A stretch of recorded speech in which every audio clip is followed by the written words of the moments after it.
Hello, students. Welcome to today's English session. Today, we shall be dealing with the lesson Packing by Jerome K. Jerome.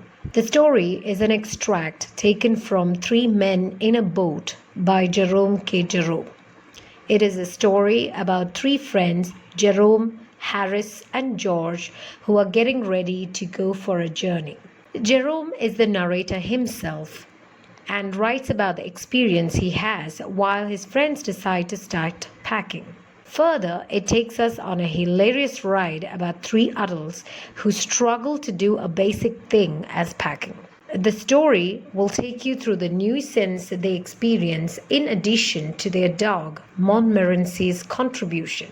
Similarly, it also shows how his other two friends are not that great when it comes to packing. Jerome, the narrator, was proud of his ability to pack anything.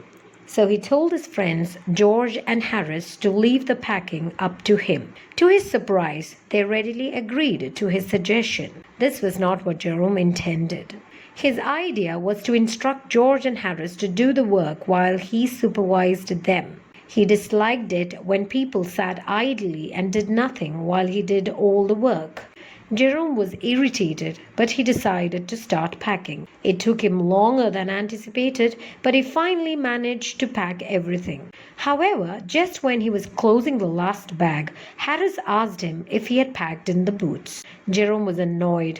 He thought it was just like Harris to remind him of the boots when he was almost finished with packing.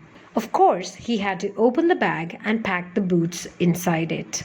It was then that he remembered his toothbrush. His toothbrush gave him trouble every time he traveled somewhere. He would pack it the night before and unpack it in the morning to use it. Then he would forget to repack it and would have to rush at the last moment to get his toothbrush and run to the station. He unpacked his bag again, but he could not find the toothbrush. He had to reopen everything again to find it. Finally, he found it inside a boot. Poor Jerome had to repack everything once again. By this time, Jerome was exhausted. He gave in to Harris' suggestion to let him and George do the packing. George and Harris took over from Jerome. But Jerome did not think they would do any better than him. He believed that George and Harris were the worst packers in this entire world. Jerome was right. Almost immediately, they broke a cup. Then Harris packed a strawberry jam on top of a tomato. The jam squashed the tomato and they had to scoop the tomato out with a spoon. Jerome said nothing but came over to watch. This made George and Harris even more nervous. They were so nervous that they packed the pies at the bottom and the heavy things on top.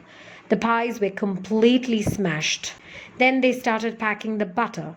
Jerome had never seen anyone treat a stick of butter the way George and Harris did in his entire life. George stepped onto the butter. He and Harris had to scrape it out of his slipper. Then they tried to put it in a kettle, but that did not work. So they had to scoop out all the butter from the kettle and put it on the chair. Harris then sat on the butter. Now it was stuck to him. George and Harris, not knowing this, looked for the butter everywhere. Finally, George found it sticking to Harris. They managed to get it off Harris and put it back in the teapot. Their packing became more complicated with the addition of Montmorency. Montmorency was Jerome's dog, and it was his ambition in life to get in everyone's way. If he went a day without things being thrown at him, he felt his day wasted. Now he came and sat on the things to be packed. He put his leg into the jam, upset the teaspoons, and pretended that the lemons were rats. He squashed 3 of the lemons before Harris chased him away with a frying pan. Finally, the packing was done at 12:50 a.m.